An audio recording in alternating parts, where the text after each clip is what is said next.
Sir, আমার মনে হচ্ছে এটার উপরে অনেক নির্যাতন করা হয়েছে। দেখতে পাচ্ছেন না কেমন হাতগুলোর উপর জখম হয়ে গেছে?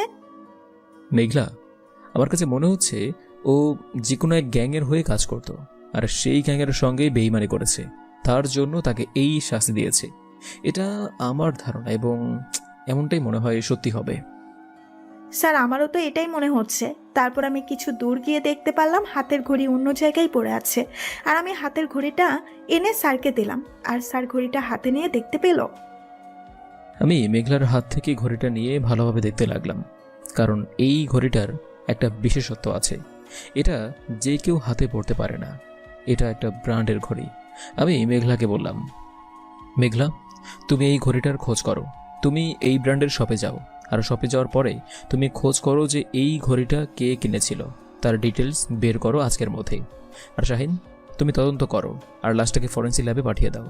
তারপর আমি আরও কিছুক্ষণ কাজ করতে লাগলাম, আর কাজ করতে করতে সেদিনটা পার হলো। পরদিন সকালবেলা নাস্তা করে আমি সাধারণভাবে রেডি হয়ে নিলাম। আজকে সারাটা দিন একটু ঘুরে বেড়ানো দরকার, কারণ সাধারণভাবে তদন্ত করলে অনেকটা সুফল পাওয়া যায়। আর সেই অনুযায়ী আমি নাস্তা করে বের হলাম। আর রাস্তা দিয়ে আমি এমনিতেই হেঁটে যাচ্ছিলাম, আর তখনই দেখতে পেলাম একটা গাড়ি একটা বৃদ্ধ লোককে চাপা দিতে যাচ্ছে। আমি তাড়াতাড়ি করে লোকটাকে সাইডে নিয়ে আসলাম, আর সাইডে নিয়ে আসার পরে গাড়িটার কাচের মধ্যে একটা ঢিল চড়লাম। তার সঙ্গে সঙ্গেই গাড়িটা দাঁড়িয়ে গেল, আর গাড়ি থেকে নেমে আসলো একটা অপরূপ সুন্দরী মেয়ে। সে এসে আমার সামনে দাঁড়ালো, আর আমি তাকে একটা থাপ্পড় মারলাম। আর তখন মেয়েটা বলতে লাগলো, তুই কি জানিস যে তুই কার গায়ে হাত দিয়েছিস? তোর সাহস কি করে হয় আমাকে থাপ্পড় দেওয়ার? আজকে তুই শেষ। আমার বাবা এই থানার এসআই। এখনই ফোন করছি, তুই শুধুমাত্র ওয়েট কর। দেখুন, এখানে কিন্তু সম্পূর্ণ দোষটা আপনার। আপনার দোষ আপনি স্বীকার করেন, তাহলেই তো হয়। আর আপনি যার মেয়েই হন না কেন, আপনাকে দেখে কি আমাদের ভয় পাওয়া লাগবে নাকি? হ্যাঁ, আপনি ওই বৃদ্ধ লোকটাকে ধাক্কা দিয়েছেন, আর পড়ে গিয়েছে, অনেক ব্যথাও পেয়েছে। আমরা আপনাকে অনেক বোঝানোর চেষ্টা করছি, কিন্তু আপনি বুঝলেন না।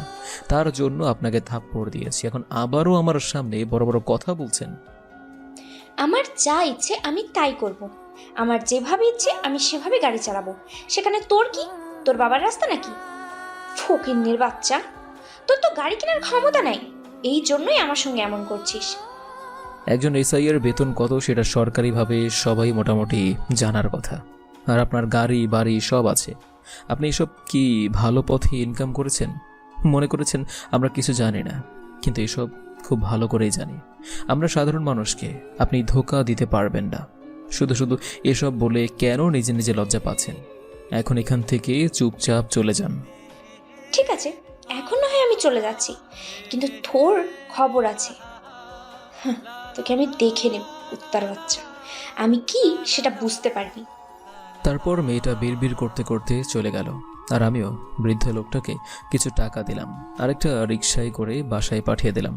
আসলে মেয়েটা গাড়ি চালাচ্ছিল, কিন্তু বৃদ্ধ লোকটা রাস্তা পার হচ্ছিল, কিন্তু সেটা দেখেও মেয়েটা গাড়ি ব্রেক না করে চালিয়ে যাচ্ছিল। তারপর আমি দৌড়ে গিয়ে বৃদ্ধ লোকটাকে সাইডে নিয়ে এসে গাড়ির কাছের মধ্যে ঢিল ছুঁড়ে মারি। তারপরের তো কাহিনী আপনারা শুনলেন।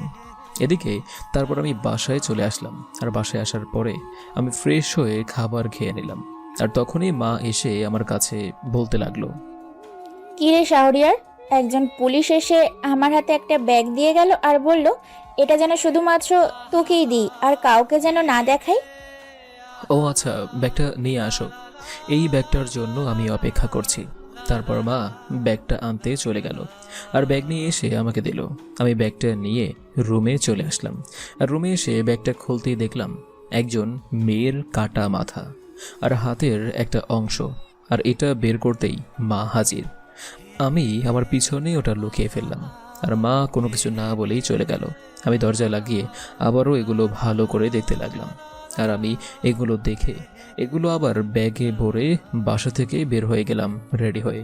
আর আমি রেডি হয়ে গাড়ি নিয়ে ফরেন্সিক ল্যাবে চলে আসলাম, আর এসে দেখি ডক্টর সেন কাজ করছে। আমাকে দেখে বলতে লাগলো, কিরে, তোকে না আমার ল্যাবে আসার জন্য না করেছি, তবুও কেন আমার ল্যাবে আসলি? তোর সাথে তো আমার ঝগড়া হয়েছে। আচ্ছা, ঝগড়া নিয়ে পরে কথা বলা যাবে, আগে এটা দেখুন। এখানে একটা মেয়ের মাথা আর হাতের একটা অংশ আছে। মেয়েটার মুখটা বোঝা যাচ্ছে না, কি করা যায় বলেন তো? এখানে 1 ঘন্টা বসে থাক, তারপর রিপোর্ট তৈরি করছি। কারণ এখানে ভালো করে দেখা লাগবে। 1 ঘন্টার বেশিও লাগতে পারে, কিচ্ছু করার নাই। আরে 1 ঘন্টা সময় তো আমার হাতে নাই। আচ্ছা, একটা কথা বলেন তো, মেয়েটার বয়স কত হবে? এটা কি দেখে বলতে পারবেন? সেটা বলা এখন মুশকিল, কারণ মেয়েটার মুখটা স্ক্যান করতে হবে, তারপর কম্পিউটার বলবে এটার বয়স কত। তার আগে বলা যাবে না। ও আচ্ছা, ঠিক আছে, একটু তাড়াতাড়ি করেন, আমি 1 ঘন্টা পর আসছি। আর মিমিকে ল্যাবে দেখছি না যে, সে গেছে কই?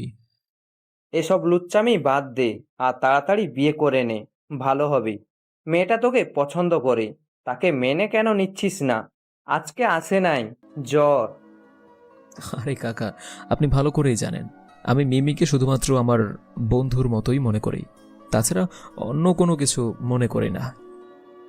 আচ্ছা, যা এখন, আমাকে কাজ করতে দে। আর ছদ্মবেশে রাস্তায় কিন্তু তোকে দেখতে ভালোই লাগে, পুলিশ কমিশনার যখন রাস্তার বকাটে। যা বললেন আপনি, আপনাদের তো কোনো চিন্তা নাই। সকাল 9টার দিকে আসেন আর কাজ করে বিকেল বা সন্ধ্যায় চলে যান। আর আমাদের তো 24 ঘন্টা ডিউটি করতে হয়।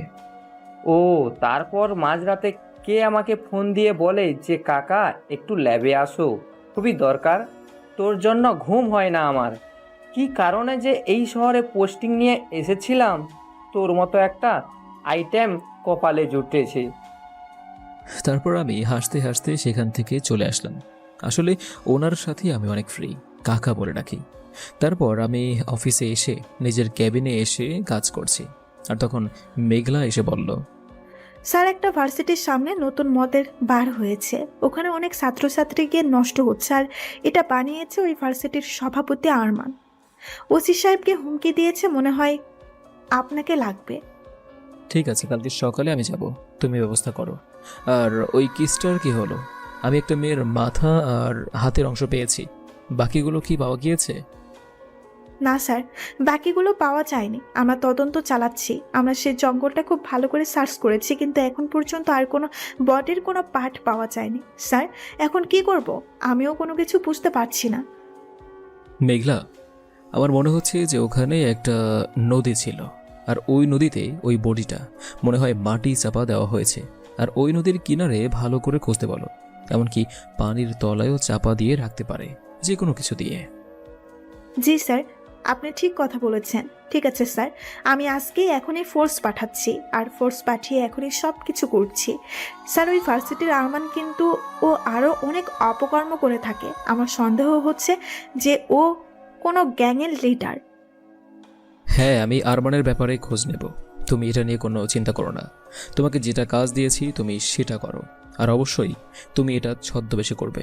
আর যদি একবার কেউ সন্দেহ করে, তাহলে কিন্তু আমাদের হাতে বড় কেসটার সমাধান হবে না। এটা তুমি খুব ভালো করেই বুঝতে পেরেছ। তার জন্য যারা যারা তোমার টিমে কাজ করবে তাদের সবাইকে ছদ্মবেশে থাকতে বলবে, এটা আমার অর্ডার। জি স্যার, আপনি যেরকম বলবেন। তারপর আমি এই স্যারের রুম থেকে বেরিয়ে আসলাম, আর স্যারের রুম থেকে বের হতেই দেখলাম আমাদের টিমের একজন, নাম হলো শাহিন। সেই শাহিন এসে আমার কাছে বলতে লাগলো, কি ব্যাপার মেঘলা, আমি যে তোমাকে সেই কখন থেকে খুঁজছি, আর তুমি স্যারের রুম থেকে বের হলে একটাবার তো আমার মেসেজের রিপ্লাইও দিতে পারতে যে আমি এখানে আসি। উল্টো আমি তোমাকে সমস্ত জায়গায় খুঁজে গেছি। দেখো শাহিন, আমি তোমাকে এর আগেও বলেছি, আমরা যখন অফিসে থাকবো তখন আমরা ভুলে যাব যে আমরা একে অপরকে ভালোবাসি। তখন শুধু আমরা কাজের জন্য আমরা একে অপরের সঙ্গে কথা বলবো, এটা কিন্তু আমাদের কাছে আর বলে দিয়েছে। তবু কেন তুমি এরকমটা করছো বলো তো? শোনো, তোমার সঙ্গে আমার কিছু কথা আছে, আর কথাগুলো আমাদের এই অপারেশন নিয়ে। শোনো, যে মেয়েটার বডির অংশগুলো পাওয়া গেছে, সেই মেয়েটার বডির অংশগুলো আমাকে দিতে পারবে? আমি একটা কাজ করতাম। কিন্তু সেগুলো নিয়ে তুমি কি করবে? আর সেগুলো আমি তোমাকে কোথায় থেকে দেব? তোমার কি দরকার সেটা আমাকে বলো, আমি না হয় পরে স্যারের সঙ্গে কথা বলে তোমাকে সব কিছু দেব। প্লিজ, আমি তোমাকে এটা বলতে পারবো না। আমি এটা নিয়ে যে কি করব তুমি আমাকে দিতে পারবে কি না বলো। আমার এটা খুবই দরকার। আমি তোমাকে এটা দিতে পারবো না। আর তাছাড়া স্যারের সম্পূর্ণ নিষেধ আছে। স্যার এই কেস নিয়ে কারোর সঙ্গে কোনো পরামর্শ করতে চান না। এমনকি উপর থেকে স্যারের কাছে অনেক কল এসেছে, সেগুলো স্যার অ্যাভয়েড করেছে। আমার চোখের সামনে দেখা। তুমি কেন সবসময় স্যারের প্রতি এমন উইক থাকো বলো তো? আমি যদি স্যারের ব্যাপারে কোনো কিছু বলতে চাই তাহলে তুমি আমার কথা ধরে ফেলো কেন? এমনটা করো। তুমি কি তাহলে স্যারকে অনেক বেশি ভালোবাসো, তাই না? আমাকে এখন আর আগের মতো ভালোবাসো না? প্লিজ শাহিন, তুমি এসব কি কথা বলছো? এখানে ভালোবাসার সম্পর্ক আসলে কোথা থেকে? আমি তো কোনো কিচ্ছু বুঝতে পারছি না। আর এগুলো আমি তোমাকে কেন দেব? এগুলো তো তোমার কোনো দায়িত্ব নেই। তোমাকে যে দায়িত্ব দেওয়া হয়েছে তুমি সেটা পালন করো মন দিয়ে। আর নদীর পাড়ে ফোর্স পাঠাতে হবে। ওই নদীর পাড়টা ভালো করে খুঁজে দেখতে হবে। চলো আমার সঙ্গে। তাহলে তো তুমি আমাকে ব্যবস্থা করে দিতে পারবে না, তাই না? তুমি তো আমাকে এটা ভালো করে বলতে পারতে। কিন্তু তুমি আমাকে বাড়ি দিয়ে কথা কেন বলো? কি জন্য? তোমার সঙ্গে আমার মাঝে মাঝে কথা বলতে ভালো লাগে না। আমি কোথায় তোমাকে ঝাড়ি দিয়ে কথা বললাম? আমি যে তোমার থেকে সিনিয়র অফিসার, এটা কি আমি মনে করি বলো? আমি তোমাকে সবসময় শ্রদ্ধা করি, সম্মান করি। তবু কেন তুমি আমার সঙ্গে এরকম বলো? কোনোভাবেই তাকে কোনো কিছু করাতে পারলাম না, এটাই ব্যর্থতা। তারপর আমিও গাড়ি নিয়ে টিমের সঙ্গে ওই জঙ্গলে চলে আসলাম। আর জঙ্গলে এসে সবাই সবার মতো খুঁজে চলছে। আর তখনই আমার ফোনে একটা কল আসলো। আর কল আসার পরে আমি দূরে গিয়ে কলটা রিসিভ করলাম। আর ওপাশ থেকে আমাকে বলতে লাগলো, কি রে, তোর সাহস কত বড়? তুই আমার ঠিক মতো কল ধরছিস না। তুই জানিস আমি কে? আর আমার পরিচয় জানা সত্ত্বেও তুই আমার সঙ্গে এরকম করছিস। আমি যে কাজটা দিয়েছিলাম সেই কাজের কত দূর সেটা বল। আমি কিন্তু না বলা একদম পছন্দ করি না, তাই না বলবি না? স্যার আপনি আমাকে আরও কিছুদিন সময় দিন প্লিজ। স্যার আমার যথাসম্ভব চেষ্টা করছি আমি ওই মেয়েটার বাকি অংশগুলো ফিরিয়ে নিয়ে আসব। তবে স্যার আপনি তো মেয়েটাকে খুন করেছেন, আপনি তো চাইলে নিজেই করতে পারতেন। আমি খুন করেছি সেটা তো আমি জানি। ওই মেয়েটাকে টুকরো টুকরো করেছি সেটাও আমি নিজেই করেছি। কিন্তু তারপর আমি জুবাইর আর রকিকে দিয়ে চলে এসেছিলাম। ওরা যেন আলাদা আলাদা জায়গায় লুকিয়ে রাখে। সেটাই আমার সবচেয়ে বড় ভুল হয়েছে। তোরা পুলিশ হয়ে কোনো কাজ করতে পারিস না। ঠিক আছে স্যার, আমি আমাদের মতো করে চলেছি। আমি তথ্য পেলেই আমি আপনাকে জানাবো স্যার। আমার ব্যাপারটা একটু দেখবেন প্লিজ স্যার।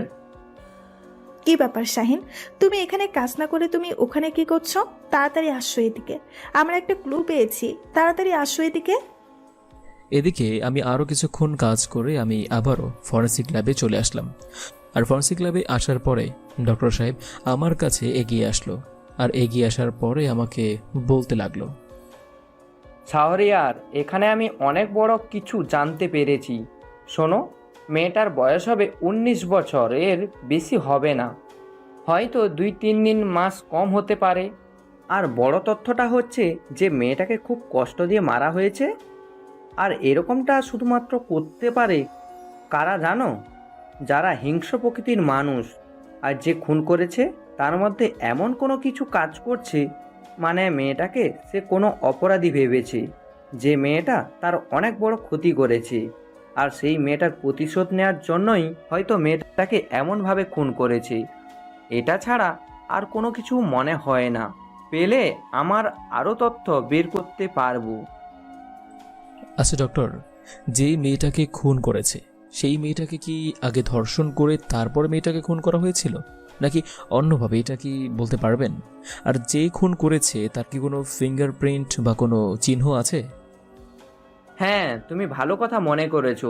শোনো, আমি মেয়েটার নখের নিচে একটু চামড়ার টুকরো পেয়েছি। আর সেই চামড়াটা হলো বডির ঘাড়ের দিকে। হয়তো মেয়েটাকে ধর্ষণ করতে গিয়েছিল।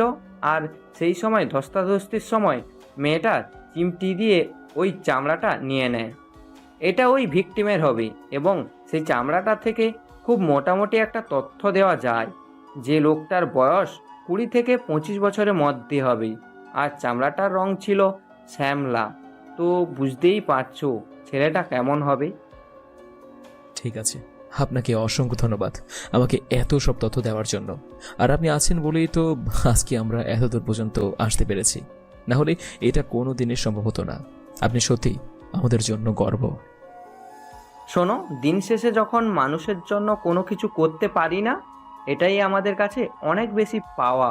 হয়তো তোমার সঙ্গে আমার অনেক সময় ঝগড়া লাগে, কিন্তু দুজনে তো দেশেরই জন্যই কাজ করছি, এটাই আমাদের সবচেয়ে বড় পাওয়া।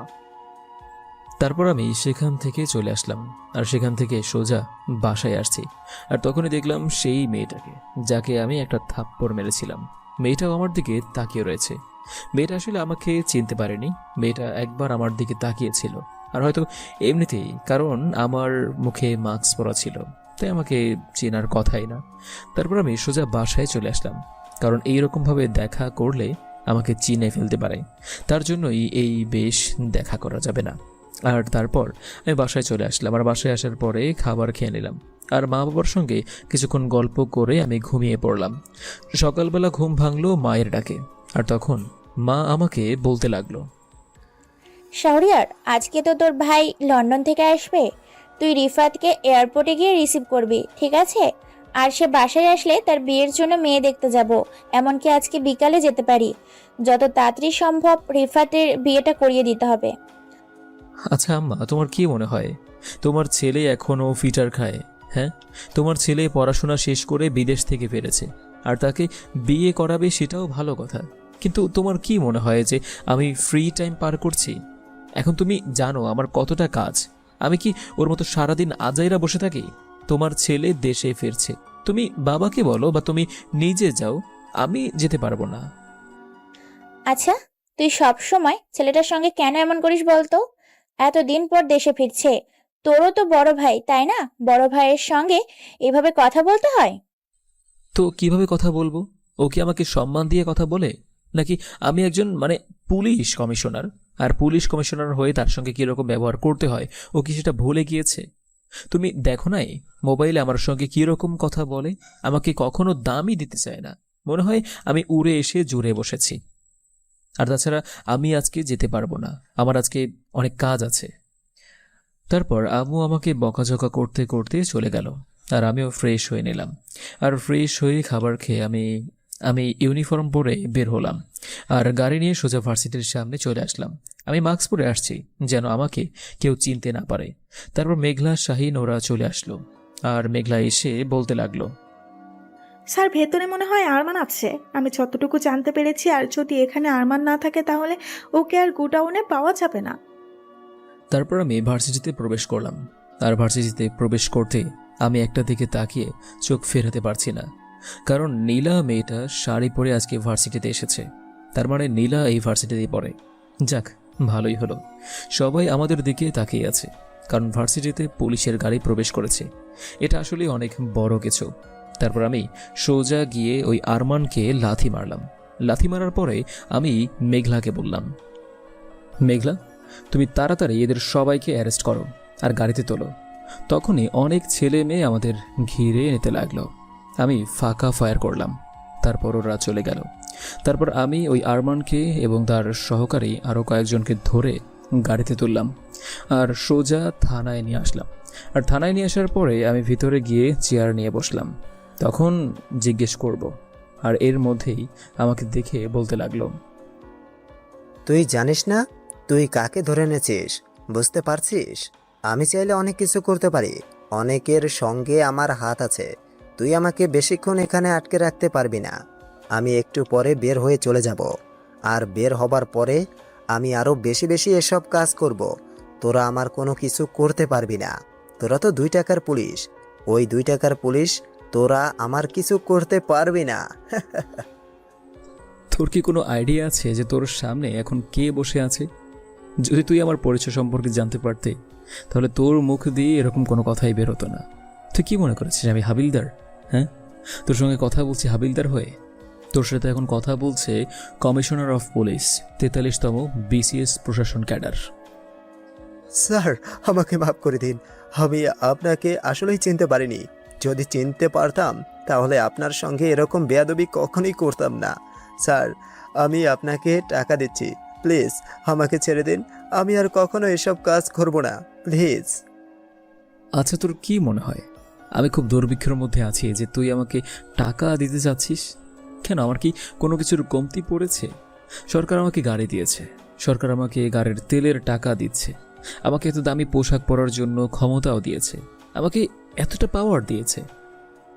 স্যার, আমি অনেক বড় ভুল করে ফেলেছি, সেটা আমি খুব ভালো করেই বুঝতে পারছি। স্যার, আমাকে আর একটা বার সুযোগ দিন। আমি এখন থেকে মানুষের সেবায় কাজ করব। মানুষের জন্য কোনো ক্ষতি না হয় সেটা আমি ভেবে দেখব। তাছাড়া ভার্সিটিতে আমি আর কখনোই অপকর্ম ওইসব করব না। আমাকে শেষবারের মতো সুযোগ দিন। তোকে বাঁচিয়ে রাখার এখন কোনো ইচ্ছেই আমার নেই। তোকে যদি কোর্ট অর্ডার নাও দেয় তবুও আমি তোকে মেরে ফেলবো। আমি তোকে যেভাবে পারি সেভাবেই মেরে ফেলবো। কেন জানিস? কারণ তুই আজ পর্যন্ত কত মায়ের কোল খালি করেছিস সেটা তুই নিজেও জানিস না। কত মেয়েকে তুই নিজের ডেরায় নিয়ে গিয়ে ধর্ষণ করেছিস সেটা আমি আর কি বলবো। হয়তো পুলিশের রেকর্ডে এতগুলো হিসাবও নেই। স্যার, আমি অনেক বেশি ভুল করে ফেলেছি, সেটা আমি খুব ভালো করেই জানি। স্যার, আমাকে ক্ষমা করে দিন। স্যার, প্লিজ স্যার, আমি আর কখনোই এমনটা করব না। আপাতত তুই এখানে থাক, আর তোর বিষয়ে আমি পরে কথা বলবো। আর তোর সঙ্গে যে উপরে সবার সঙ্গে কানেকশন আছে সেটা আমি খুব ভালো করেই জানি, এবং আমি এখন সাংবাদিকদের দেখে এটাই সবাইকে জানাবো যে আমাদের হাত থেকে তুই পালিয়ে গিয়েছিস এবং কোথায় আছিস সেটা আমাদের অজানা। আমরা এখন খোঁজ চালিয়ে যাচ্ছি, তদন্ত চলছে, এখন থাকতে থাক। তারপর আমি সেখান থেকে চলে আসলাম। আর সেখান থেকে চলে আসার পরে আমি আমার ক্যাবিনে এসে পোশাকটা চেঞ্জ করে সাধারণ বেশে আমি বের হলাম। আর সাধারণভাবে বের হওয়ার পরে আমি সোজা ভার্সিটির সামনে চলে আসলাম। আর ভার্সিটির সামনে এসে দেখি ওই মদের দোকান ভেঙে দেওয়া হয়েছে। সবাই এখানে তাকিয়ে তাকিয়ে দেখছে। আর তখন এই নীলা কোথা থেকে যেন আমার সামনে চলে আসলো। আর নীলা এসে আমাকে একটা থাপ্পড় মেরে বলতে লাগলো, তুই কি মনে করেছিস আমি তোকে এখন খুঁজে পাবো না? হাহ, দেখেছিস, এখন আমি ঠিকই তোকে খুঁজে পেয়েছি। এখন তোকে কে বাঁচাবে বলতো? এবং আমি যাওয়ার আগে আগে তোর সঙ্গে দেখা করতে চেয়েছিলাম যে তোকে একটা বার উচিত শিক্ষা দিয়ে যায়। আজকে তো আমি চলে যাব, বাবার পোস্টিং হয়ে গেছে, সেই জন্য তার আগেই তোকে শিক্ষা দিয়ে যাই। ম্যাডাম, আপনি কিন্তু আমাকে এরকমটা করতে পারেন না। সবার সামনে এখানে কিন্তু আপনার অন্যায় ছিল। আপনি কালকে অন্যায় করেছেন, সেই অনুযায়ী আপনাকে শাস্তিটা কম দেওয়া হয়েছে। আর আমি তো শাস্তি দেওয়ার কেউ না। আপনার কি বিবেক বলতে কোনো কিছু নেই? আপনার কি মনের মধ্যে একটু খারাপ লাগা কাজ করে না যে আপনি একটা বৃদ্ধ লোককে প্রায় মেরেই ফেলতে চেয়েছিলেন? সেখানে যদি আমি না আসতাম তাহলে কি হতো একবার ভেবে দেখেছেন? আপনাদের তো টাকা আছে, আপনার বাবার তো অনেক টাকা আছে, তাই না? আপনাদের তো আর কোনো কিছুর অভাব হতো না, কোনো কিছু হতোই না আপনাদের। কিন্তু ওই লোকটা আরও যে কয়দিন বেঁচে থাকতো সেটাও আর হতো না। আমি জানি আমি অনেকটা খারাপ করেছি, কিন্তু তাই বলে তুই সবার সামনে আমাকে অপমান করবি? তোর কত বড় সাহস, তুই আমাকে সবার সামনে অপমান করছিস? তুই জানিস আমার বাবাকে? আমি এসআই ফারুকের মেয়ে। ম্যাডাম, আমি সত্যি অনেক লজ্জিত। প্লিজ আমাকে ক্ষমা করে দিন। আমি আর কখনো আপনার সঙ্গে এরকমটা করব না। প্লিজ ম্যাডাম, আমি একটা সাধারণ ছেলে, আমি এখনো বেকার। ঠিক আছে, আমি তোকে আজকে ছেড়ে দিয়েছি। এরপর থেকে আর কখনো আমার সঙ্গে দেখা হলে এরকম ভুল করবি না, বুঝতে পেরেছিস? এবার যা এখান থেকে। ম্যাডাম, একটা সত্যি কথা বলবো। আপনাকে ম্যাডাম বলতে না কেমন যেন লাগছে। আপনাকে কি আপু বলে ডাকতে পারি? আসলে আপনাকে শাড়িতে না অনেক বেশি সুন্দর লাগছে। তোকে তো আমি ভেবেছিলাম তুই একটা সাধারণ ছেলে, কিন্তু এখন তো দেখছি তোর আমার উপরে নজর পড়ে গেছে। ঠিক এখন থেকে যাবি নাকি আমি আমার বন্ধু বান্ধব ডাকতে শুরু করব? ম্যাম, প্লিজ এরকমটা করবেন না। আমি তো আপনাকে সরি বলেছি, তার জন্য আপনি কেন এমনটা করছেন? ম্যাম, সত্যিই বলছি, আপনাকে আজ অনেক সুন্দর লাগছে, পুরো পরীর মতো লাগছে। মনে হচ্ছে আল্লাহ তাআলা হয়তো আপনাকে নিজ হাতেই সৃষ্টি করেছেন। তারপরে নীলা মেয়েটা চলে গেল। আর নীলা চলে যাওয়ার পরে আমি নীলার দিকে তাকিয়ে রইলাম। মানে সব ফারুকের মেয়ে হলেও নীলা এসআই ফারুকের তো পোস্টিং হয়ে গিয়েছে। চাইলে তার বাবাকে এই শহরে এখনই রেখে দিতে পারি, কিন্তু এটা করলে কি ভালো হবে? কোনো কিছুই বুঝতে পারছি না। তারপর আমি সোজা বাসায় চলে আসলাম। বাসায় আসার পরে ফ্রেশ হয়ে নিলাম, আর ফ্রেশ হয়ে খাবার খেয়ে নিলাম। আমি খাবার খেয়ে রুমে এসে চিন্তা করতে লাগলাম, নীলা যদি অন্য শহরে চলে যায় তাহলে আমি কি তার সঙ্গে যোগাযোগ করতে পারবো? এদিকে আমারও কত ঝামেলা, বাবা মাকে ছেড়ে অন্য শহরে যেতে হবে। না থাক, এই শহরেই রেখে দেই। তারপর আমি মেঘলাকে কল দিলাম, আর মেঘলাকে কল দেওয়ার পরে মেঘলা কলটা রিসিভ করলো। আর আমি বলতে লাগলাম, মেঘলা, ওই যে রামপুরা থানার এসআই আছে না, নাম ফারুক, ওনার তো মনে হয় পোস্টিং হয়ে গিয়েছে। আমি তো মনে হয় কয়েকদিন আগে সাইন করে দিয়েছিলাম। তুমি ওই এসআই ফারুককে পোস্টিং হতে না বলো, তাকে পোস্টিং করার দরকার নেই। ওকে, তার প্রমোশন দিয়ে ওসি বানিয়ে দিলাম। তুমি বলবে যে তার প্রমোশন হয়ে গিয়েছে, আর প্রমোশন দেওয়ার পরে তাকে এই থানার ওসি বানিয়ে দেওয়া হয়েছে। ঠিক আছে স্যার, আপনি কোনো চিন্তা করবেন না, আমি এখনই এটা করছি। আর উনি অনেক ভালো লোক স্যার। আমরা গোয়েন্দার মাধ্যমে জানতে পেরেছি উনি অনেক সন্ত্রাসীদের হত্যা করেছে। উনি অত্যন্ত ভালো লোক। হ্যাঁ ঠিক আছে, এটা এখনই করবে। আর ওই তদন্তের কি হলো? তুমি আমাকে কোনো রিপোর্ট দাওনি এখন পর্যন্ত। আর মেঘলা, তোমার সঙ্গে শাহিনের রিলেশন নিয়ে আমি কোনো কিছু বলতে চাই না, তবে সব সময় সবাইকে বিশ্বাস করতে নেই। একটু চোখ খান খোলা রেখো, ঠিক আছে? এরকম কাজ করলে কিন্তু হবে না। আর তুমি এটা মনে রাখবে যে তোমার ঘরে কিন্তু তোমার মা অসুস্থ, তুমি ছাড়া তোমার মায়ের কেউই নেই। একটু সাবধানে থেকো। আর অনেক সময় অনেক কিছু হয়ে যেতে পারে, তোমার উপর অ্যাটাক আসতে পারে, যেহেতু তুমি কিন্তু প্রপারলি এটার উপর তদন্ত করছো। কেউ কিন্তু জানে না যে এটার মধ্যে আমি নিজেও তদন্ত করছি। বিষয়টা মাথায় রাখবে। জি স্যার, আমি বিষয়টা বুঝতে পেরেছি। আর তাছাড়া যেখানে আপনি আছেন সেখানে আমি আমার নিজেকে নিয়ে এতটা চিন্তা করছি না। আমি যদি দেশের জন্য শহীদ হই তবুও আমার একটু আফসোস থাকবে না। আমার মাও সেই কথাই বলে। আপনার সঙ্গে কাজ করতে পেরে সত্যি আমি অনেক গর্বিত, কারণ আপনার মতো একজন লোকের সঙ্গে আমি সংস্পর্শে এসে কাজ করছি। শোনো মেঘলা, আমি কিন্তু তোমাকে আমি আমার নিজের বন্ধুর মতোই মনে করি, ঠিক আছে?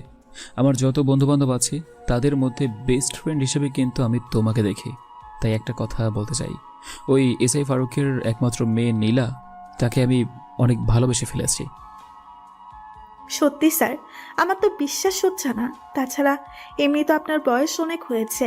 আন্টি তো আমাকে মাঝে মাঝে ফোন দিয়ে বলে যে আপনার বিয়ের জন্য পাত্রী দেখতে। আমাদের ডিপার্টমেন্টে যে কত সুন্দরী সুন্দরী মেয়ে আছে, আপনি তো তাদেরকে বিয়ে করতে পারেন। বয়স তো আর কম হলো না, অনেক তো হলো। শোনো, একটু নীলার দিকে খেয়াল রেখো, হ্যাঁ? আর ওই ফরেন্সিকের যে মিমি মেয়েটা আছে না, সেও নাকি আমাকে অনেক বেশি পছন্দ করে। শোনো, আমি নীলাকে অনেক বেশি ভালোবেসে ফেলেছি, আর নীলা জানে না যে আমি কে। আর আমি চাই না যে সে এটা জানুক। আমি তাকে সেদিনই বলবো যেদিন সে আমাকে ভালোবাসবে। আমি চাই না যে সে আমার পজিশনটাকে ভালোবাসুক। আমি চাই সে শুধুমাত্র আমাকেই ভালোবাসবে। তুমি আমার বেস্ট ফ্রেন্ড, তাই তোমাকে সত্যি কথাটা বললাম। জি স্যার, আমি যতটুকু পারি আমি সাহায্য করব আপনাকে, কারণ আমি তো একটা মেয়ে। মেয়েরা কি করলে ছেলেদের প্রতি আকৃষ্ট হয় সেটা না হয় আমি আপনাকে এখন থেকে বলে দেব। তারপর আমি কল কেটে দিলাম। আর কল কেটে দেওয়ার পরে দেখলাম বাহিরে গাড়ির হর্নের আওয়াজ হচ্ছে।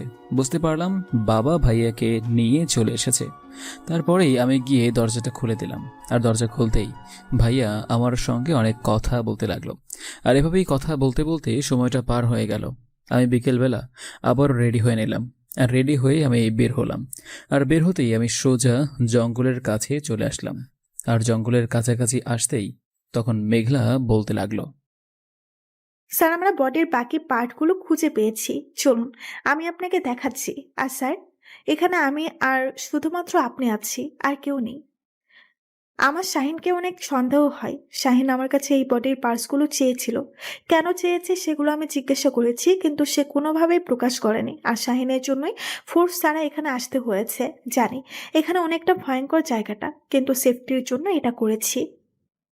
ঠিক আছে, তুমি অনেক ভালো কাজ করেছো। আর শাহিনকে আমারও সন্দেহ হয়েছে, আর সেই জন্যই আমি তোমাকে সকালবেলা কল দিয়ে এটা বলেছিলাম। চলো ভিতরে যাওয়া যাক। তারপর আমি মেঘলাকে নিয়ে ভিতরে চলে আসলাম। আর ভিতরে আসার পরে আমি বডি পার্টসগুলো ভালোভাবে খুঁটিয়ে খুঁটিয়ে দেখতে লাগলাম। আর তখনই কে যেন আমাদেরকে ফায়ার করতে লাগলো। আর আমি তাড়াতাড়ি করে সেগুলো ব্যাগে আবার ভরে নিলাম। আর আমিও ফায়ার করতে লাগলাম। আর ফায়ার করতে করতে ওরা পালিয়ে গেল। বুঝতে পারলাম না যে কে আমাদের ফায়ার করলো। আর তখনই একটা বুলেট এসে গাছের মধ্যে ঢুকে গেল। আর বুলেটটা বের করে দেখলাম এটা তো আমাদের ডিপার্টমেন্টের AK-47 গুলি। আর এটা তো গুন্ডা বা মাফিয়াদের কাছে থাকার কথা নয়। মেঘলা এটা দেখে অবাক, আর তখন মেঘলা আবার আমাকে বলতে লাগলো, স্যার আমার সন্দেহ হচ্ছে যে এখানে আমাদেরকে আক্রমণ করার জন্য শাহিন এসেছিল। শাহিন কোনো মাফিয়াদের সঙ্গে আছে এবং তাদেরকে সাহায্য করছে। আমাদের সকল খবরাখবর ওই মাফিয়ার কাছে দিচ্ছে যে এগুলো কাজ করছে, খারাপ কাজ।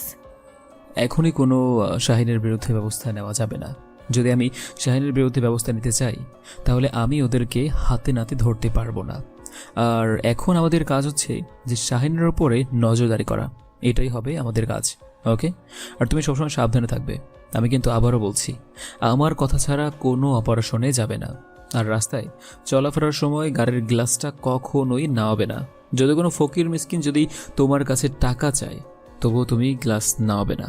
আর বাসার ভিতরে তো আর কোনো সমস্যাই নেই। জি স্যার, আমি বুঝতে পেরেছি ওরা আমাদের কাছ থেকে এসব নিয়ে যাওয়ার জন্যই কিন্তু আমাদেরকে এখন অ্যাটাক করেছিল। চলেন স্যার, এখান থেকে বের হওয়া যাক। আমার মনে হচ্ছে যে এই জায়গাটার মধ্যেই অনেক বড় বড় ডিল হয়ে থাকে। এই যে দেখো, এখানে কিন্তু পেট্রোলের গন্ধ পাওয়া যাচ্ছে। তার মানে এখানে কোনো গাড়ি এসে দাঁড়ায়। প্রতিদিনই জায়গাটায় কেমন যেন কালো হয়ে গিয়েছে। আজকে রাতে আবারও এখানে আসতে হবে, তাও আবার মাঝরাতে। তারপর আমরা সেখান থেকে বের হয়ে চলে আসলাম। আমি সেগুলো নিয়ে সোজা ফরেন্সিক ল্যাবে ডক্টরের কাছে চলে আসলাম। আর ফরেন্সিক ডক্টরের কাছে এসে আমি সেগুলো নিয়ে ভালোভাবে ওনার সঙ্গে আলোচনা করতে লাগলাম। আর আলোচনা করে জানতে পারলাম বেশ অনেক কিছু। তারপর আমি আরও কিছু কাজ করলাম। আর এসব করতে করতেই বেশ অনেকটা সময় পার হয়ে গেল। এখন রাত 12টা বেজে গিয়েছে। আমি আমার টিম সহ নিয়ে জঙ্গলের দিকে যাচ্ছি। কিছুক্ষণ পরেই জঙ্গলের কাছাকাছি চলে আসলাম। আর গাড়ি থেকে নেমে আমি সামনের দিকে হেঁটে যেতে লাগলাম। আর তখনই শাহিন আমাকে বলতে লাগলো, স্যার আমি একটু ওদিক থেকে আসছি। আসলে স্যার খুবই ইমার্জেন্সি 1 নাম্বার পেয়েছে। প্লিজ স্যার, আমি এখন আসছি, আপনি সামনের দিকে যান। তারপর আমি মাথা নাড়ালাম। আর মাথা নাড়ানোর পরে শাহিন চলে গেল।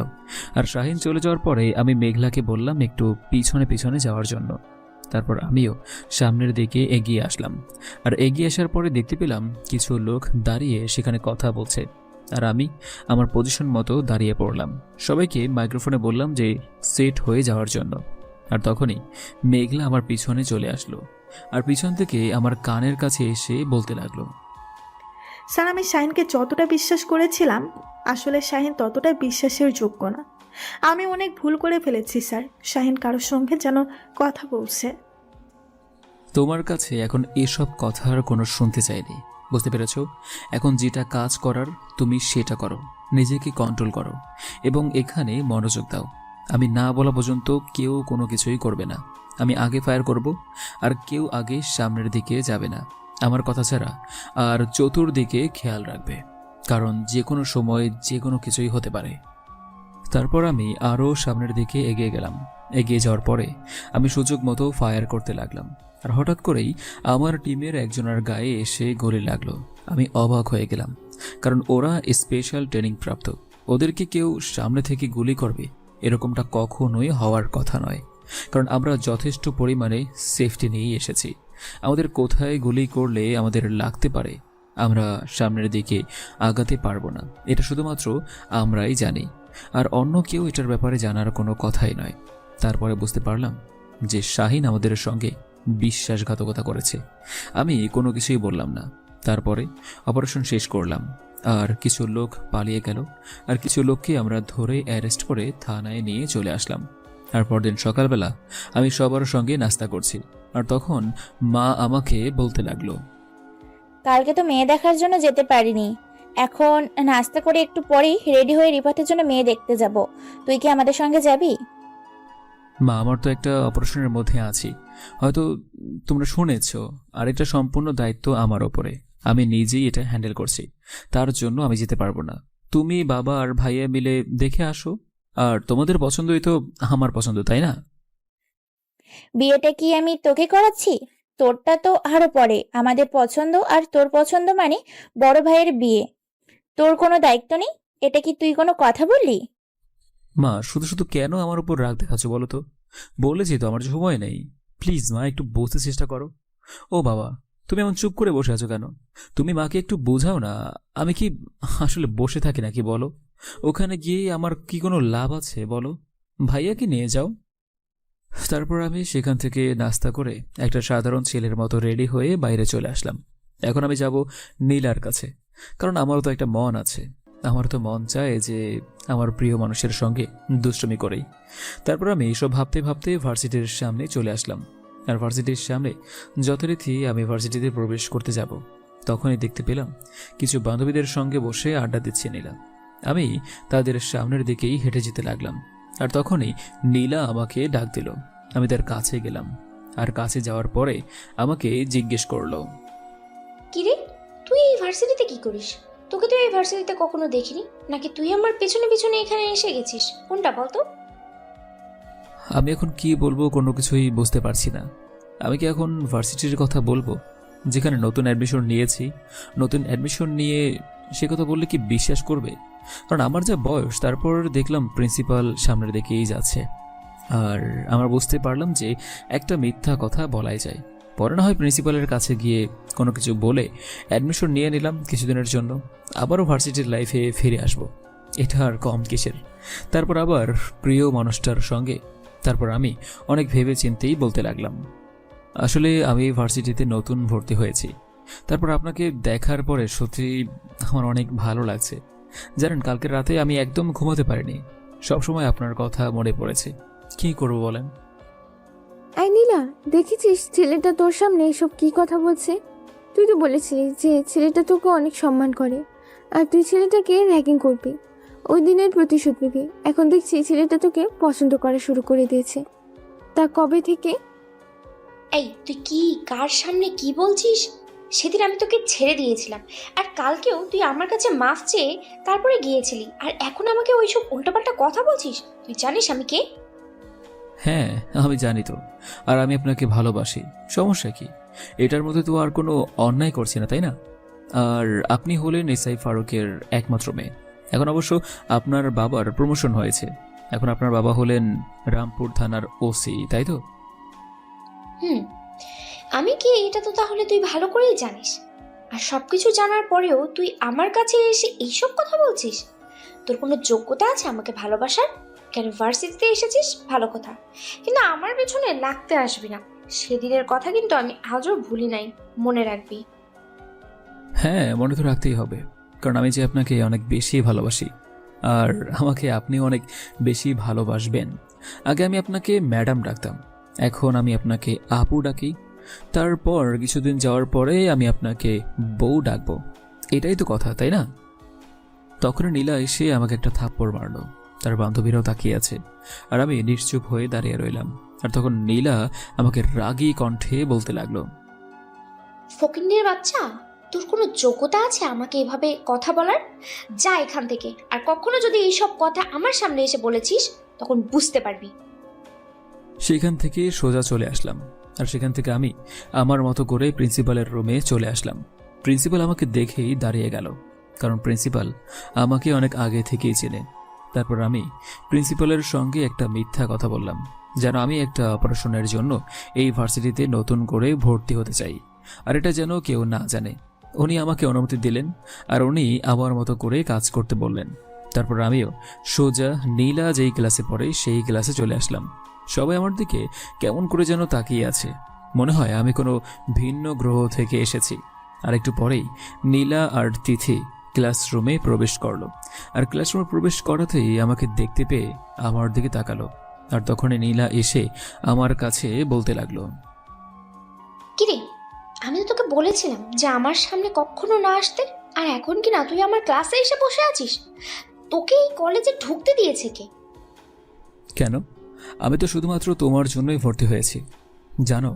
আর তোমার সঙ্গে ওই দিন যেটা করেছি ওইটার জন্য আমি ক্ষমা চাইছি, কিন্তু এখনও তো আমি তোমাকে সত্যিই ভালোবাসি, অনেক বেশি ভালোবাসি। তুমি আমাকে ভালোবেসে ফেলো না, আর কত? আজকে বের হও, তারপরে বুঝতে পারবি আমি তোকে কি করি।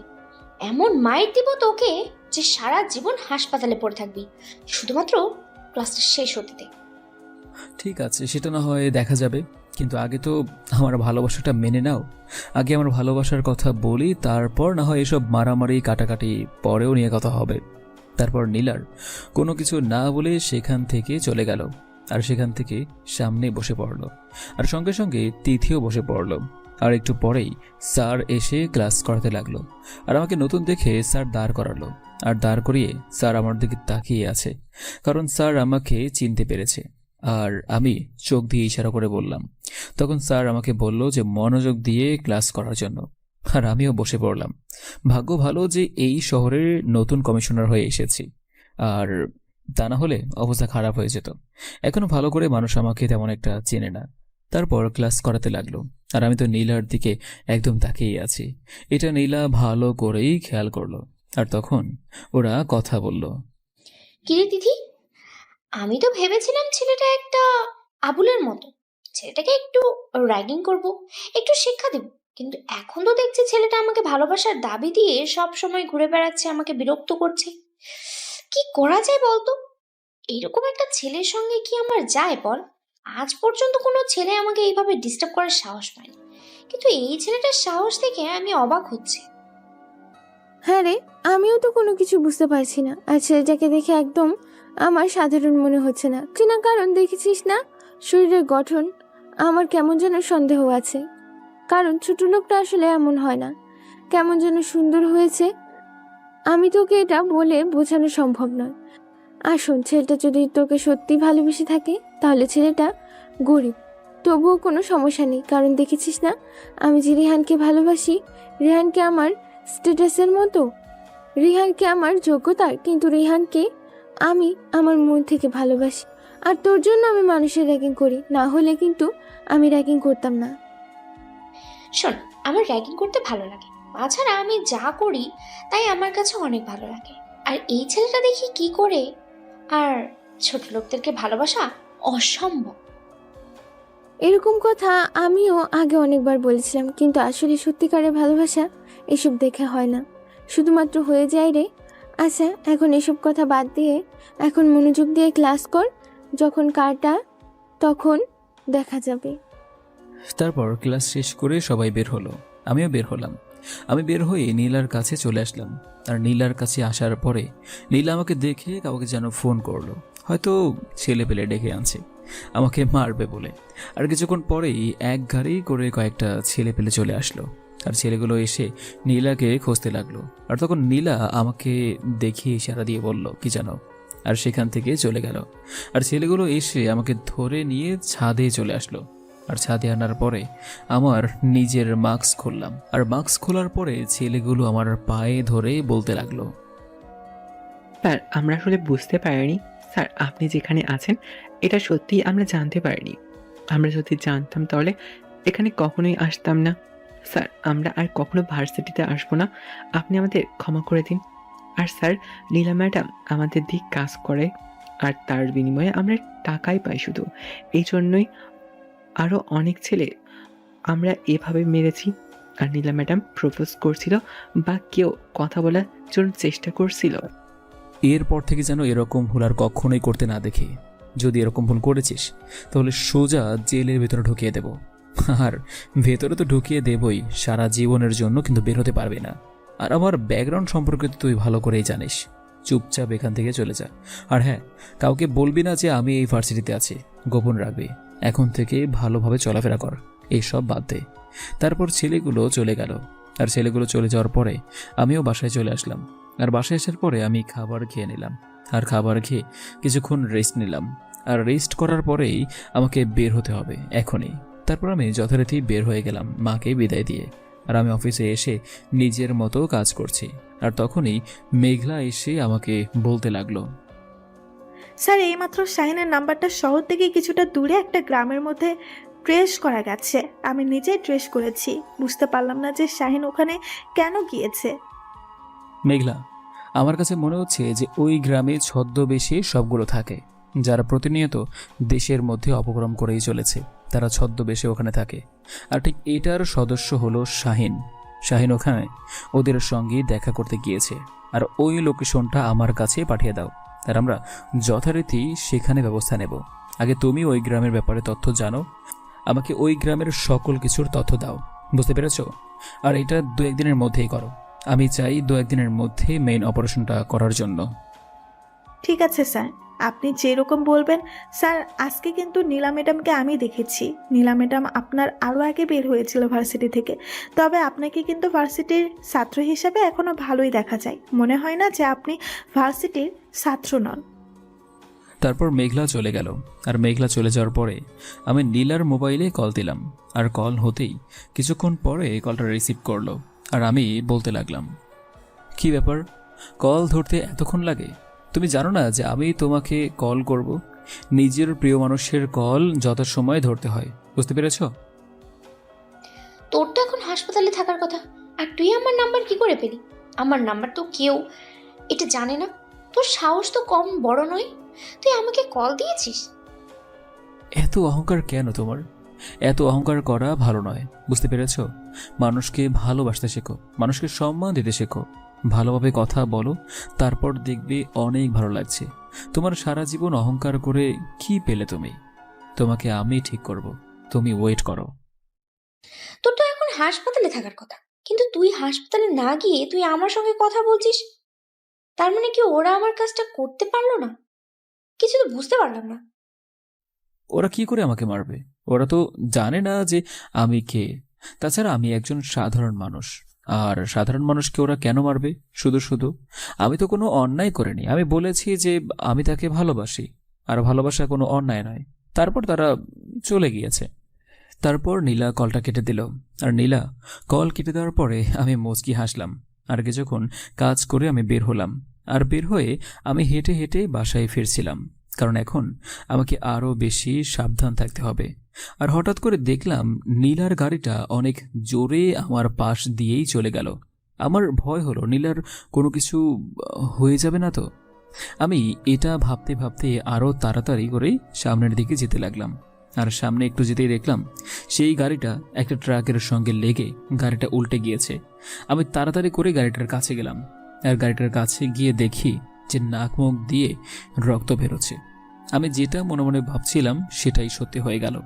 সবাই তাকিয়ে তাকিয়ে দেখছে। আর আমি গাড়ি থেকে তাড়াতাড়ি করে নামিয়ে নিয়ে তাকে হসপিটালে নিয়ে আসলাম। আর হসপিটালে নিয়ে এসে ভর্তি করালাম। আর ডক্টর অপারেশন করার জন্য চলে গেল। মুহূর্তের মধ্যে যে এরকমটা হয়ে যাবে এটা আসলে আমি ভাবতে পারিনি। এখন যদি আমি সেখানে না থাকতাম তাহলে কি হতো একটাবার চিন্তাও করলো না মেয়েটা। প্রায় 1.5 ঘন্টা পর ডক্টর বের হয়ে আসলো। আর ডক্টর আমাকে বলতে লাগলো, রুগীকে যদি এখন ও নেগেটিভ রক্ত না দেওয়া হয় তাহলে রুগীকে বাঁচানো সম্ভব না, কারণ রক্ত অনেক বের হয়ে গেছে। ও নেগেটিভ রক্ত নেই, আর যেটা আছে সেটা দেওয়া যাবে না, সমস্যা আছে। ডক্টর, আমার রক্তের গ্রুপ ও নেগেটিভ। আপনি আমার কাছ থেকে যত পারেন রক্ত নেন, তবু প্লিজ আমার নীলাকে বাঁচিয়ে দিন। ওকে ছাড়া আমি বাঁচব না। আপনি শান্ত হন। আর স্যার, আমরা আমাদের যত সাধ্যমতো চেষ্টা করছি ওনাকে বাঁচানোর জন্য। আর আপনার মতো লোক আমাদের হাসপাতালে এসেছে, এটা সত্যি আমরা অনেক ভাগ্যবান। আপনি আমার সঙ্গে আছেন স্যার, আমি আপনাকে আগে চিনতে পারিনি। তারপর আমি ডক্টর সাহেবের সঙ্গে গেলাম। আর ডক্টর সাহেবের সঙ্গে যেয়ে আমি আমার থেকে 1 ব্যাগ রক্ত দিলাম। তারপর কিছুক্ষণ পর শুয়ে থাকলাম। আর শুয়ে থাকার পরে আমি তার বাবা মাকে ফোন করে হাসপাতালে আসতে বললাম। আর কিছুক্ষণ পরেই ওনারা চলে আসলো। আর নীলার বাবা এসে আমাকে সালাম দিল। আমি ওনার সঙ্গে কথা বললাম, আমার সঙ্গে কথা বলল। আর কেবিনে দেওয়ার পর আমি আগে কেবিনে গেলাম। আমি নীলার পাশে বসে আছি। তার বাবা হয়তো ডক্টরের সঙ্গে কথা বলছে। আর তখনই নীলা চোখ খুলল। আর চোখ খোলার পরে আমি বলতে লাগলাম, সব সময় এতটা অস্থির হয়ে চলাফেরা করাটা কি ঠিক? এখনো যদি তোমার কোনো কিছু হয়ে যেত তখন কি করতে? তোমার বাবা মার কি আর কোনো সন্তান ছিল যে তারা এটা নিয়ে আশায় ঘর বাঁধত? ওনারা তোমাকে কতটা ভালোবাসে সেটা কি তুমি জানো? সেটা কি একবারও বুঝতে চেষ্টা করেছো? তোমার যত আবদার আছে সকল আবদার তারা পূরণ করেছে, আর তুমি সেগুলো নষ্ট করছো।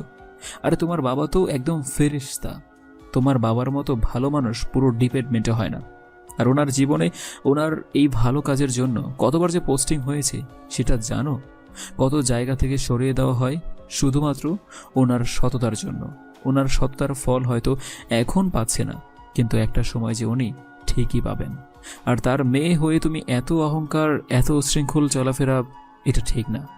এখন থেকে নিজের বুদ্ধিতে চলাফেরা করো, মা বাবার কথা শোনো। আমার অনেক বড় বেশি ভুল হয়ে গেছে। আজকে তুমি না থাকলে হয়তো আমার জীবনটা আর ফিরে পেতাম না। তুমি আসলেই একজন ভালো মানুষ। আমি তোমাকে ভালোভাবে চিনতে পারিনি। তাছাড়া আমার সঙ্গে তো আমার বান্ধবীরা ছিল, ওরা কোথায় গেল? তোমার বান্ধবীরা তোমার সঙ্গেই ছিল, তাই না? সেখানে অ্যাক্সিডেন্ট হওয়ার পরে ওরা নিজেদের জান নিয়ে পালিয়ে গিয়েছে, বুঝতে পেরেছো? আমি নিজে তাদেরকে পালিয়ে যেতে দেখেছি। এই হলো তোমার বান্ধবীদের অবস্থা। আর তাদের সঙ্গে থেকে তুমি নিজেকে নষ্ট করছো।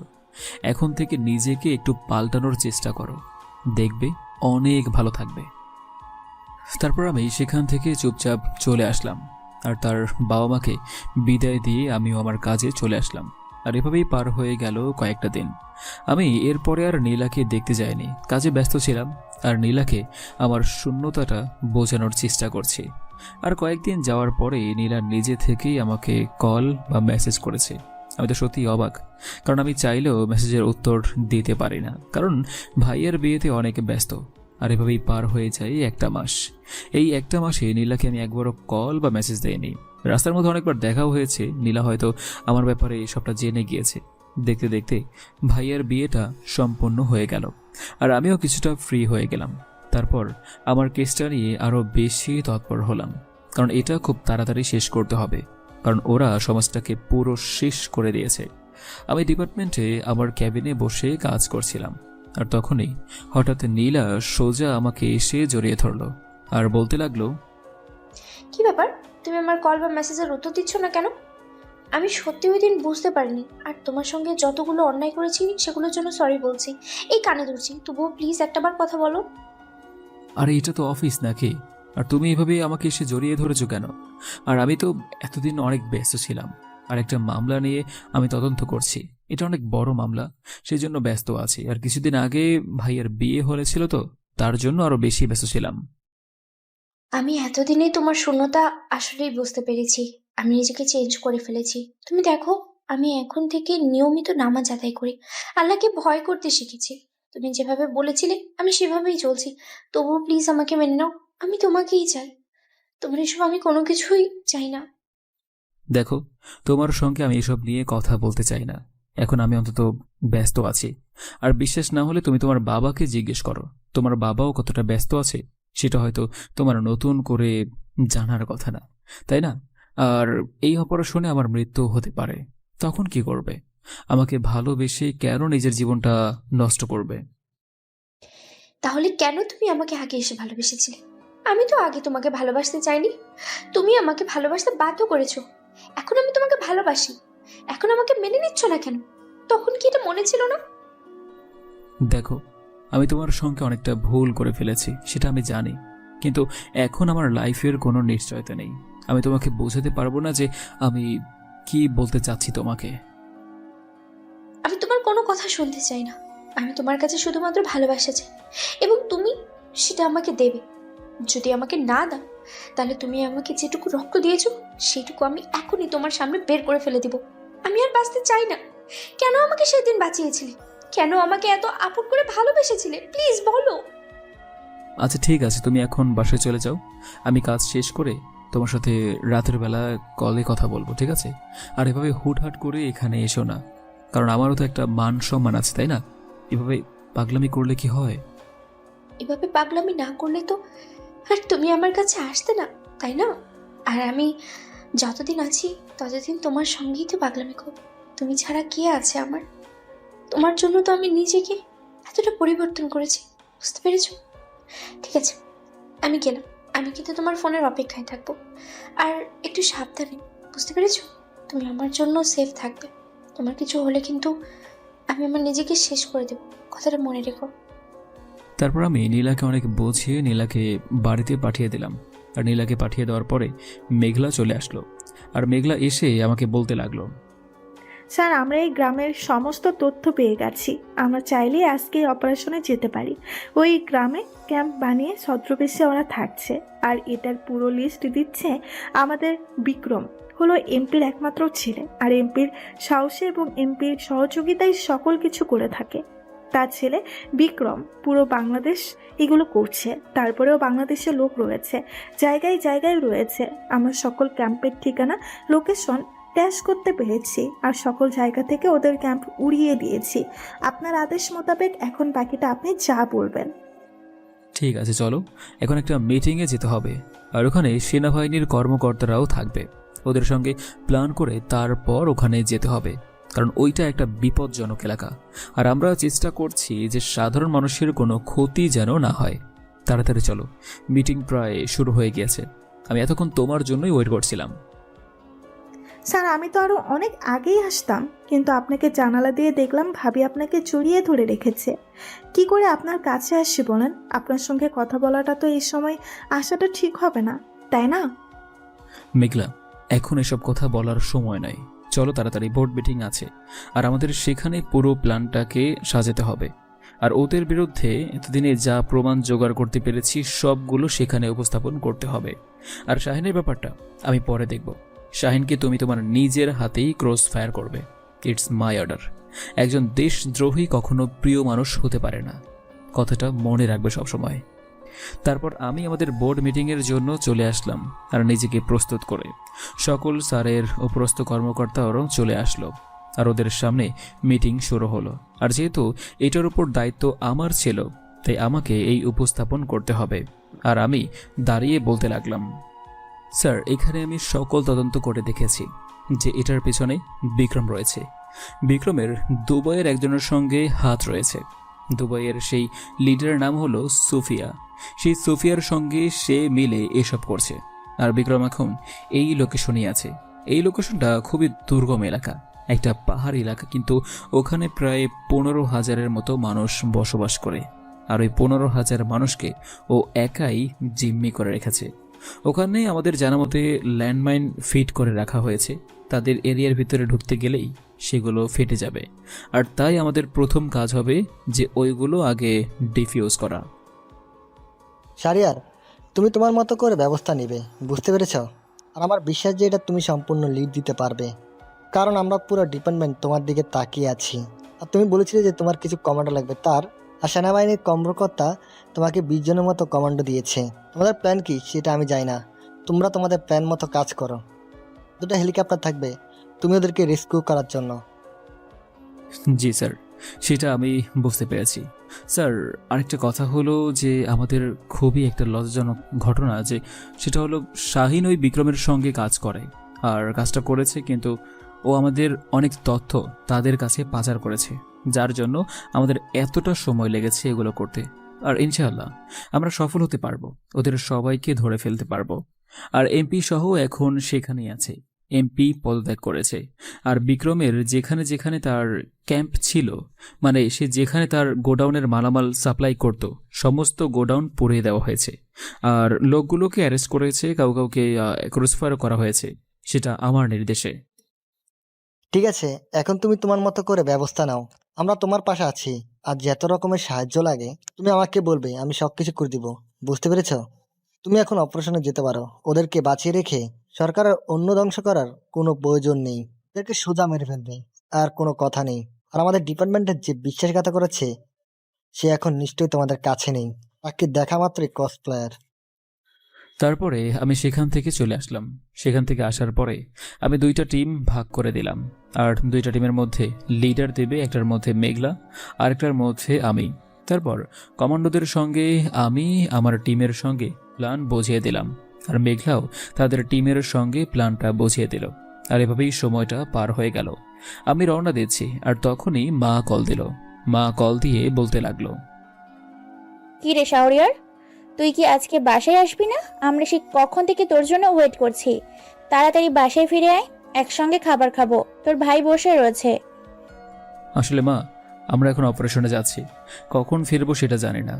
আর অপারেশন থেকে যদি ফিরে না আসি তাহলে নিজেকে সামলে নিও, আর আমার জন্য দোয়া করো মা। কি রে, তুই অপারেশনে যাবি, এটা তুই আমাদের আগে বললি না? নাকি এটা বলারও কোনো নিয়ম নেই? আর মা বাবার কাছে দোয়া চাইতেও হয় না? সবসময় তোর জন্য দোয়া থাকবে, সাবধানে। তারপর আমি মায়ের সঙ্গে আরও কিছুক্ষণ কথা বলেই কলটা কেটে দিলাম। আর কল কেটে দেওয়ার পরে আমি নীলাকে কল দিলাম। আর একটু পরেই নীলা কলটা রিসিভ করলো। আর রিসিভ করার পরে আমাকে বলতে লাগলো, কি ব্যাপার, মাত্র কল দেওয়ার সময় হলো তোমার? আমি সেই কখন থেকে তোমার কলের জন্য বসে আছি, তুমি এই সন্ধ্যার সময় কল করছো আমাকে? নীলা, আমি এখন অপারেশনে যাচ্ছি, তুমি আমার জন্য দোয়া করো, আমি যেন তোমার হয়েই ফিরে আসতে পারি আর এসে তোমার সঙ্গে হানিমুন করব। আমি নীলাকে সান্ত্বনা দেওয়ার চেষ্টা করছি, কিন্তু কোনোভাবেই সান্ত্বনা দিতে পারছি না। নীলা অবুঝের ধারায় কান্না করতেই লাগলো। তারপর অনেক কষ্ট করে আমি নীলাকে বলে কলটা কেটে দিলাম। কল কেটে দেওয়ার পরে আমি আমার জায়গায় নিজেকে স্থির করলাম, আর গাড়ি তো চলতেই লাগলো, আর তার নিজের গতিতে চলছে। তারপর প্রায় অনেকক্ষণ চলতে চলতে আমরা রাত 10টায় সেখানে পৌঁছালাম। আর তারপর সেখানে নেমে আমরা পজিশন মতো ছড়িয়ে পড়লাম। আমি এক পা করে সামনের দিকে এগোচ্ছি। প্রতিটা পা আমাদেরকে খুব সাবধানের সাথে ফেলতে হচ্ছে, কারণ রাতের বেলায় ল্যান্ডমাইন ভালোভাবেই দেখা যায় না, আর সেজন্য আমাদেরকে খুব সাবধানতার সাথে অবলম্বন করতে হচ্ছে। একটু কিছু হলেই আমরা সবাই মারা পড়ব। আর তারপর হঠাৎ করে আমার পায়ে কি যেন লাগলো। বুঝতে পারলাম যে আমি ল্যান্ডমাইনের উপরে পাড়া দিয়ে ফেলেছি। তারপর আমি কোনো কিছু না ভেবে আমি আমার পকেট থেকে একটা ছুরি বের করে নিজেই সেটা ফিউজ করতে লাগলাম। সবাই আমাকে নিষেধ করছিল, কিন্তু আমার এই টেকনিক খুব ভালো করেই জানা আছে। তারপর অনেক কষ্টে ল্যান্ডমাইনটা ডিফিউজ করলাম, আর করার পরে আরও সামনের দিকে এগিয়ে গেলাম। এখন আমরা সম্পূর্ণ তাদের এরিয়ার মধ্যে ঢুকে পড়েছি। তারপর দেখলাম সবাই যে যার মতো পাহারা দিচ্ছে। তারপর আমরা চতুর্দিক থেকে গুলি করতে লাগলাম, আর গুলি করতে করতে আমরা সামনের দিকে এগিয়ে যাচ্ছি, যেন ওদেরকে খুব সহজেই আমরা ধরে ফেলতে পারি, ওরা যেন কোথাও পালাতে না পারে। তারপর এভাবে অনেক গোলাগুলি চলল, আর হঠাৎ করে একটা গুলি এসে আমার হাতে লাগলো। আমি পড়ে গেলাম, আর পড়ে যাওয়ার পরে আমি হাতের মধ্যে একটা রুমাল বেঁধে নিলাম, আর বেঁধে আমি ভালো করে উঠে দাঁড়ালাম আবারও। তারপর গুলি করতে লাগলাম, আর এভাবেই প্রায় 1 ঘন্টা অপারেশন করার পরে আমরা তাদেরকে ধরতে পারলাম। দেখলাম বিক্রম পালাচ্ছে, আর বিক্রম আমার কাছে এসে বলতে লাগলো, তুই আমাকে ছেড়ে দে কমিশনার, তুই জানিস না আমি কি করতে পারি।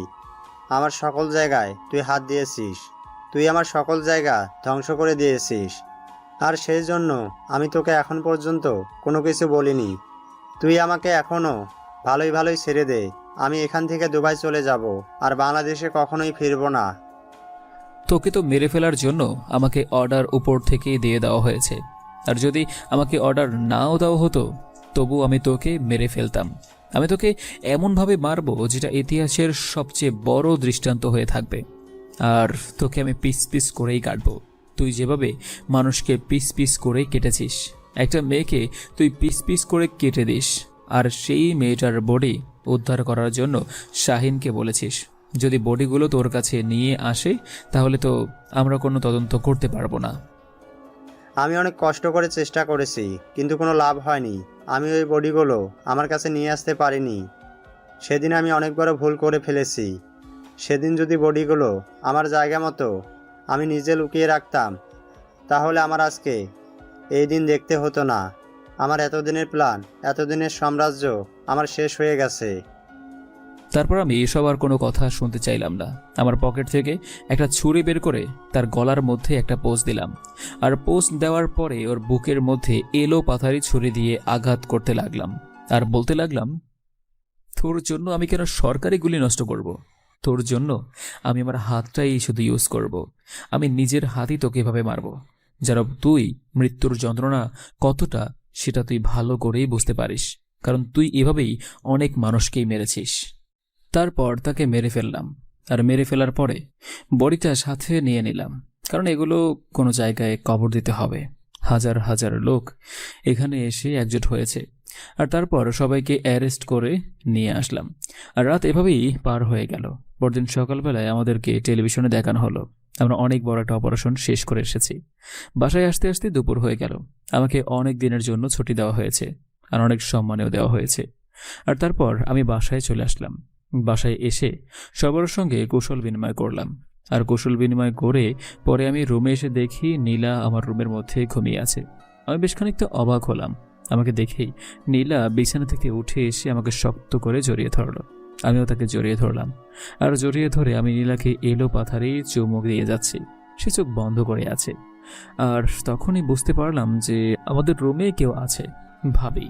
আর তখনই নীলা আমাকে ছেড়ে দিয়ে কিছুটা দূরে গিয়ে স্বাভাবিক হয়ে বলতে লাগলো, আমি তো এসেছিলাম তোমাকে দেখার জন্য, ভেবেছিলাম তুমি এসে পড়েছো।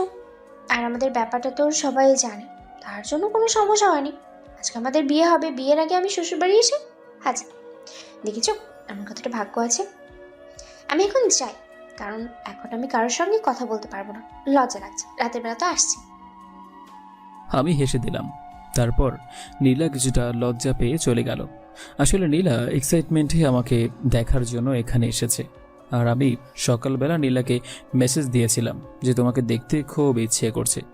এদিকে আমিও আমার হাতের গলে লাগার পরে ব্যান্ডেজ করে নিয়েছি। এটা অবশ্য নীলা দেখে গেছে।